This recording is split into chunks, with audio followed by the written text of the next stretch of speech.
Je te présente en 2-3 mots. Donc Jean-François fait de l'hypnose, évidemment, c'est un des formateurs de l'Arche. Il y a quelques temps, tu t'es intéressé à une méthode qui... alors je ne sais pas s'il y en a ici qui connaissent la série Lie to Me, qui est une série basée sur un personnage qui va détecter les mensonges, on va dire, dans certaines enquêtes et tout ça. Alors le personnage de cette série était inspiré de quelqu'un qui existe vraiment, qui s'appelle Paul Ekman. Et donc tu t'es formé à cette méthode-là. Et l'idée, c'est qu'en hypnose, très souvent, ce que j'expliquais tout à l'heure, on va chercher à décrypter les fonctionnements non-verbaux des personnes. Donc c'est un petit peu ce que tu fais, c'est ça? C'est exactement ce que je fais en fait. Bien. Comment ça fonctionne en quelques mots? Alors, en quelques mots, comment ça fonctionne? On va dire qu'il y a deux façons de lire une personne. Il y a le discours que la personne donne, ce sont des informations, et après, dans une communication, il y a autre chose. Il y a tout ce qui est de l'ordre de l'émotionnel. L'émotionnel, l'avantage, c'est qu'on ne triche pas. On ne triche pas.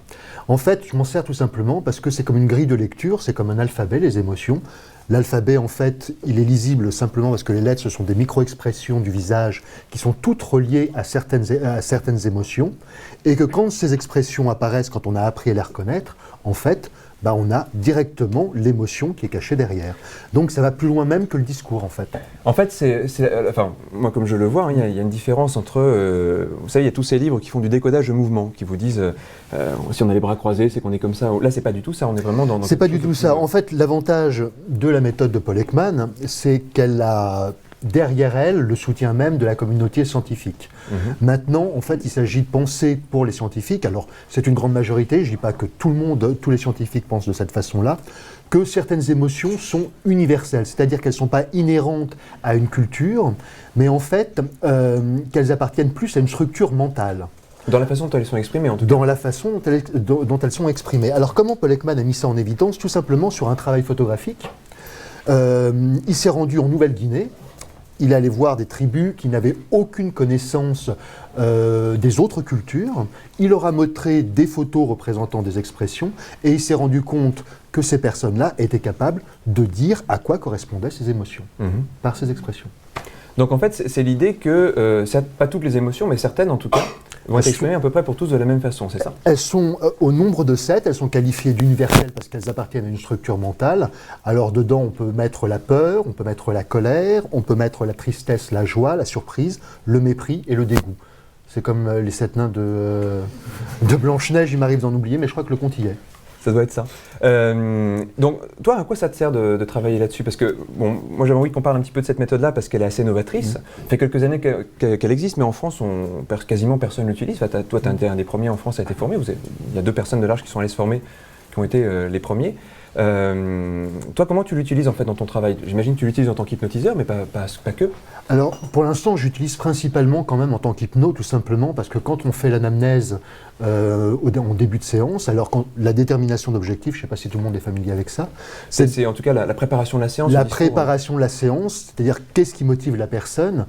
Je gagne beaucoup de temps en fait. La lecture émotionnelle de la personne peut parfois être contradictoire avec l'énoncé même du problème, et à ce moment-là, je vais directement traiter sur l'information émise par l'émotion plutôt que sur le discours. Donc ça fait gagner du temps en fait. Ouais, donc par exemple, parce que c'est un peu le truc qu'on voit très souvent en accompagnement en thérapie, il y a ce que les gens disent et puis il y a ce que leur corps dit, et c'est pas toujours la même chose. Exactement. C'est pas conscient, hein, alors on peut falsifier, il y a des choses qu'on falsifie, mais ces émotions-là, c'est très très difficile de les falsifier, tout simplement parce que quand on est en proie à une émotion et qu'on a un discours qui est contraire à cette émotion, en fait, c'est comme un clash qui se met en place entre le système limbique, qui est une partie du cerveau. Il y a le cerveau, on va dire, à 3 couches. Il y a la première partie qui est le cerveau reptilien. Il y a une couche qui est au-dessus, qui est le cerveau limbique, le système limbique, et une couche encore supérieure, qui est le cortex. L'émotion, en fait, est principalement située au niveau du système limbique. C'est avec ça qu'on a affaire quand on est en séance d'hypnose. Le clash intervient, en fait, dans le discours quand le cortex, avec toute sa raison, est en désaccord avec l'émotion. Généralement, ça génère du stress au niveau du corps, et ce stress va s'exprimer par une expression. Donc, alors, la plupart du temps, les gens qui se forment à ça, c'est des... alors, on pense à Paul Ekman, lui, il travaille pour le FBI, le MI6 et tout ça. Donc, c'est vraiment pour des enquêtes, hein, donc c'est assez particulier. Mais on pourrait très bien imaginer, donc, toi, dans ton travail, quand tu vas travailler avec une personne, tu vas essayer de comprendre qu'est-ce qui fait que le conscient et l'inconscient ont un discours différent finalement, c'est ça? Alors oui, il ne s'agit pas de piéger la personne, mais juste Non, non, il ne s'agit absolument pas de piéger la personne, au contraire, il s'agit même de l'aider. Ces émotions, on s'est rendu compte qu'elles avaient toutes le même point de départ. On appelle ça un trigger, voilà, un déclencheur en fait. Quand on connaît le déclencheur d'une émotion, qu'on la repère, c'est quand même très intéressant et facilitant pour un travail de thérapeute d'aller directement repérer ce qui va déclencher ça. On sait que derrière, par exemple, une colère, il y a un certain déclencheur. La personne est bloquée dans un but. Quand on va directement s'attaquer à ce but, ça nous fait gagner quand même beaucoup de temps. Ok, donc ça veut dire que par exemple, je reprends les exemples qu'on a fait tout à l'heure, les deux séances qu'on a fait tout à l'heure, quand je pose une question, il y a la réponse verbale, puis il y a la réponse non verbale. Alors il y a des choses pour les gens qui font de la PNL et de l'hypnose, il y a des choses qu'on étudie de façon assez classique, par exemple les mouvements oculaires qui nous apprennent, je sais pas, quand les yeux vont vers le haut, en général on sait que la personne est dans l'imagination, qu'elle crée de l'image. Quand les yeux vont vers le bas, on sait que les gens sont dans les émotions, ils sont en train de ressentir quelque chose. Donc là c'est encore une autre grille de lecture en fait. C'est encore une autre grille de lecture. Alors je sais pas, c'est musculaire. C'est musculaire. Une micro-expression, c'est la représentation physique par une contraction musculaire d'une émotion. Ok. Dans quelle situation on peut l'utiliser? C'est-à-dire que, imaginons, je ne sais pas, moi je parle avec quelqu'un et je lui demande par exemple quel est son but, et au moment où il me parle de ce qu'il veut, imaginons par exemple que je vois qu'il y a l'expression d'une peur. Qu'est-ce que tu en fais toi par exemple?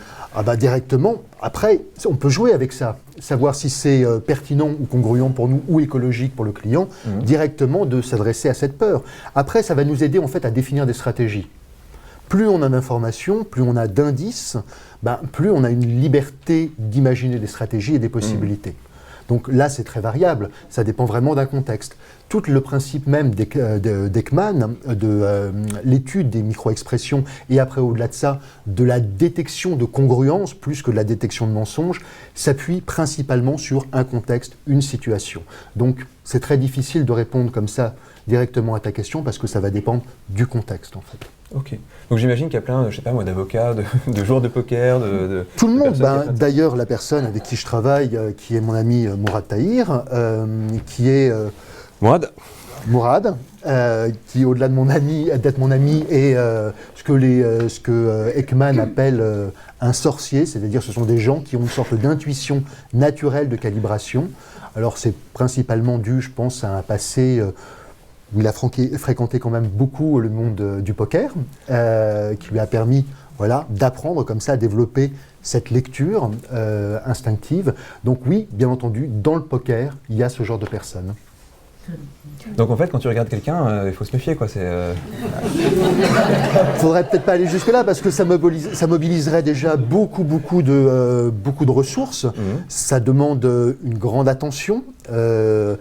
Alors, on laisse sûrement passer beaucoup d'informations quand on est dans une séance. Par exemple, Paul Ekman travaille principalement avec des supports techniques, il s'aide de vidéos. Quand les gens du FBI ou du MI5 travaillent sur un principe d'enquête, là aussi c'est de l'image par image.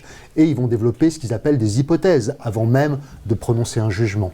Donc c'est pas la détection de mensonges. C'est pas la détection de mensonges, c'est plus de la détection de congruence. Est-ce que le discours émis semble congruent par rapport à ce qu'on lit au niveau émotionnel? Donc plutôt que de la détection de mensonges, c'est détecter que quelquefois il y a contradiction, et s'il y a contradiction, c'est qu'il y a quelque chose à creuser. Exactement. En fait, je t'ai proposé qu'on parle de ça parce que je trouve que c'est passionnant, mais surtout parce que très souvent, les gens se demandent quels sont les outils qu'on utilise en hypnose. Ça, c'est sans doute parmi les outils que de plus en plus les hypnotiseurs vont utiliser. Vous savez, très souvent, l'image de l'hypnose, les gens disent, tiens, est-ce qu'il y a du magnétisme? Est-ce qu'il y a des... En fait, pas du tout. On est plutôt sur ce genre de technique. C'est-à-dire que les hypnotiseurs aujourd'hui vont regarder un petit peu tout ce qui se fait, toutes les études qui se font sur le corps, sur le langage non verbal, pour essayer de voir comment nous, on peut l'incorporer dans la pratique. Comment est-ce qu'on peut s'en servir et puis gagner en efficacité. C'est un petit peu ce que je disais tout à l'heure, c'est que plus on a une lecture précise des mouvements inconscients, plus on a une lecture précise des réactions inconscientes, plus on saura agir à tel niveau ou agir à tel niveau. C'est l'idée tout simplement que c'est un art très subtil, l'hypnose.